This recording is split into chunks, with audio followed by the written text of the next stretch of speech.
Hey everybody, Luxinda here, new day, new tumbler project. We are going to be doing sublimation today. We are going to be sublimating a variety of designs onto a variety of different sublimatable cups. We have a couple glow cups, actually three. This is a blue glow, these two are red glows. And we have a couple sublimatable glitter cups. So I'm going to walk you through one in terms of getting the graphic ready, getting it taped onto the tumbler, and then I am going to do the rest of them off camera. They'll all be basically the same thing. And then we'll come back with the heat press setup and we will sublimate. There will be no resin involved, if I can help it. This is going to be a non-resin sublimation video. I'm just going to move everything off to the side except the stuff I need, which initially is just my X-Acto knife. Other equipment I have, my Pinch Perfect. This is specific for a 20-ounce tumbler. They make them now in all different sizes. I will link to this company below. I think they even have some that you can use for multiple sizes. I haven't checked recently, but these are becoming very popular, so they have lots of options. And then I have, I think, all hog tumblers, because even though MakerFlow does a couple glows, they don't have a lot of other options. I don't think they have any of the glitter cups yet. I could be wrong about that, but the last time I checked, they didn't. So I have some, I'll show you my designs. I have a wavy thing, and I have a, I don't know what you call that, a pink flowery thing, and a couple Halloween. And you need to remember my Epson printer, it's an Epson SureColor F170, I think, and it uses Epson sublimation ink. I print on A-sub sublimation paper. And I like the printer for many, many reasons. It was incredibly easy to set up. And another reason I like it is because it automatically mirrors everything, so you don't have to remember to do that. You just put your design in your print program, send it off to the printer, and the printer mirrors it for you, which I love. And I'm telling you that because obviously Happy Halloween is mirrored. So let's cut one of these babies out. These are all approximately the same size, printed in Inkscape. I think they are 8.25 this way and 9.3 this way. I'm not saying that's a perfect fit. I'm just saying that's in general how I tend to print, and then I can trim down if necessary.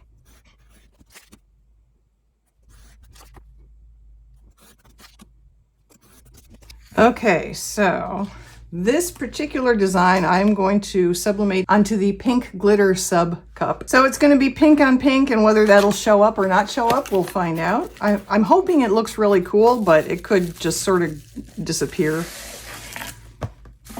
I think of all the different sublimation glitter tumblers that I've seen, I like the pink the best. You'll see the gold. I had some blue ones and I think I used them all, so I don't have those anymore. But we're gonna put this on here. So now, heat tape.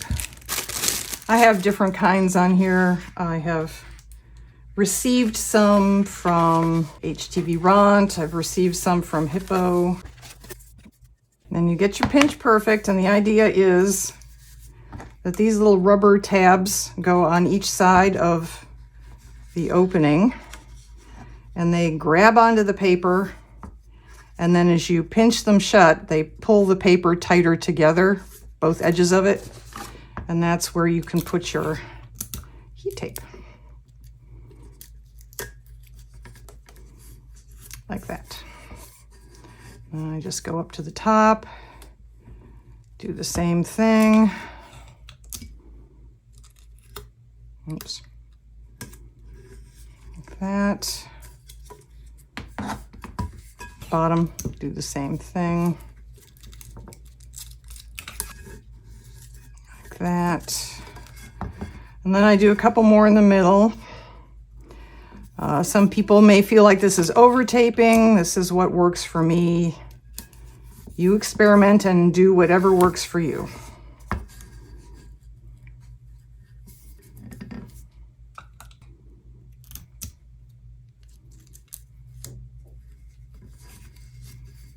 Okay, now what I usually do is get a whole long piece of it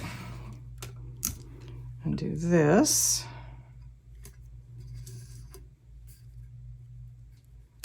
Like that.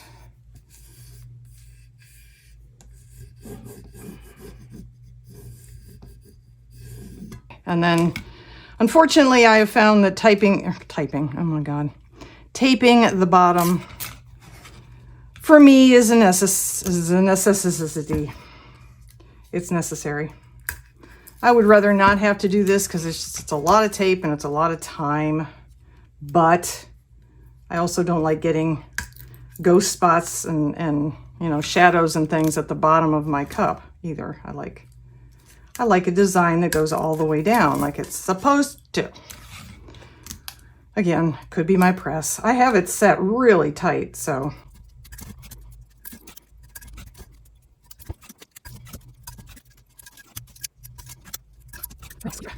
You can also try shrink wrap sleeves. I have tried it once and it melted onto my my tumbler press pad, so I don't do that anymore. If you can get it to work for you without hurting your press, then obviously that's a bonus. Okay, so this is ready to go. The last thing I do before I press it is wrap it in a piece of Teflon. I have seen people not do this part. I choose to do it. It's personal preference. It's not a rule as far as I know.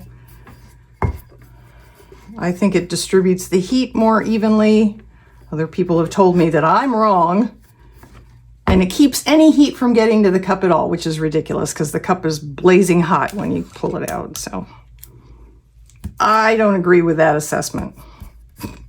This is what I choose to do. You do you. Okay, so now I'm going to do the rest of these cups off camera, and then I'll bring you back when it's time to actually press everything. Okay, we're back. I have the cups wrapped. I'm ready to get going. This is just being used as a blank.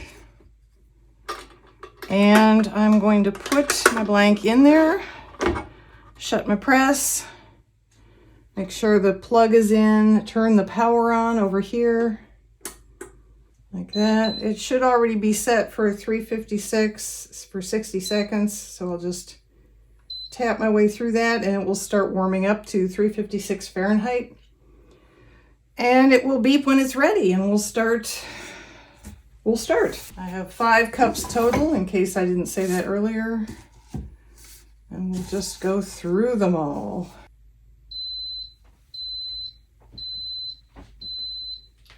Okay. Take this one out and put in my first wrapped one.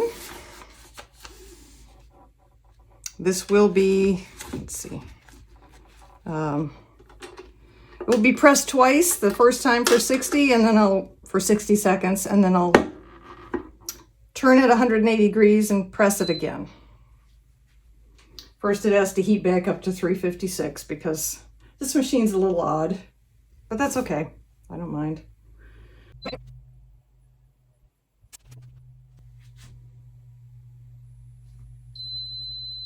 Okay, that's one press. Now I turn it 180 degrees and we do press number 2.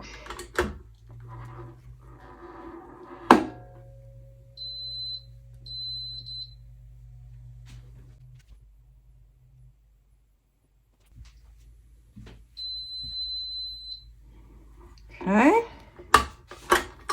take this one out, put it aside, put the next one in,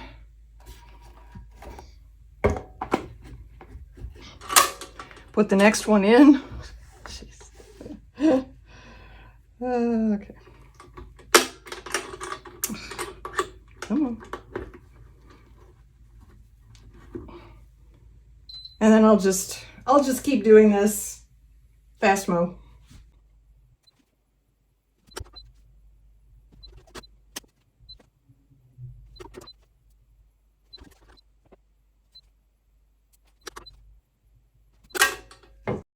Last one. Yay!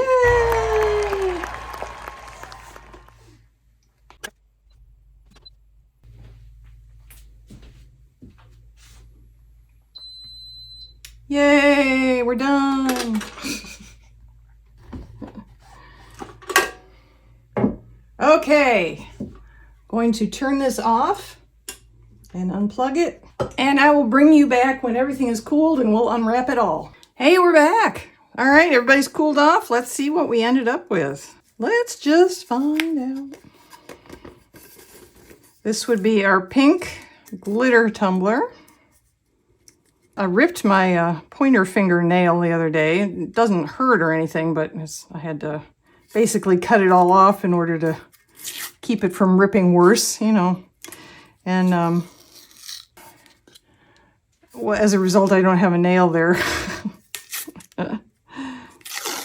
I'm used to using my nails. Well, this is very unexciting, isn't it? Actually, let's wait and see.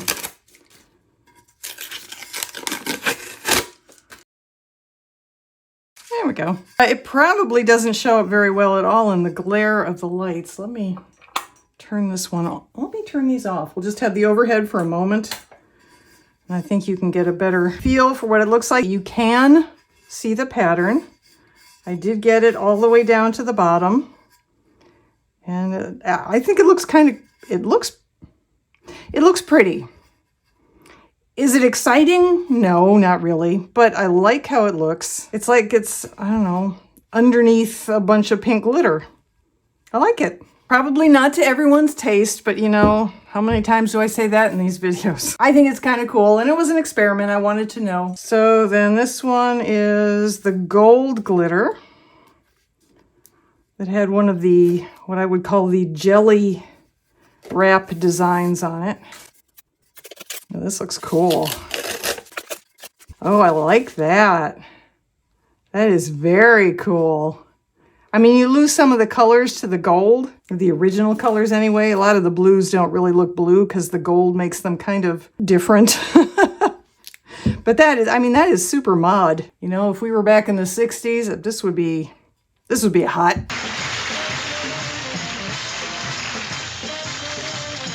I like that. That is cool. Definitely my cup of tea. All right, now these are all glow cups I think that we have left here. This is gel wrap. Another one from this same designer. I will link to everything below if you're interested in any of these or seeing what else they have in their Etsy store. I just love the jelly look. Very cool. It's not meant to be a seamless pattern. I didn't screw that up, amazingly. Kind of one of the reasons I kind of like these is because they're not intentionally supposed to be seamless, and therefore it's not my fault if they're not. Now, you could make this shiny if you wanted to put a layer of resin over it with some 504, you know, fine glitter in it to make it sparkle. You absolutely could do that. I'm not going to. I'm going to list these in my Etsy shop as is. I'm trying to decide. I usually list these, so just Sublimation 20-ounce tumblers for $25, including shipping. Because other than doing the wrapping and pressing, there's nothing else involved. They're done now. And then I could tack on a, you know, for X dollars extra, I could put resin on it and make it shiny and sparkly. Maybe I'll do something like that with an option. So we have these last two are red glow tumblers. And I put the Halloween designs on them. These are also not seamless designs. They were meant to be used as 12 by 12 papers in like journaling. But I just thought they'd look really cool on a tumbler, so.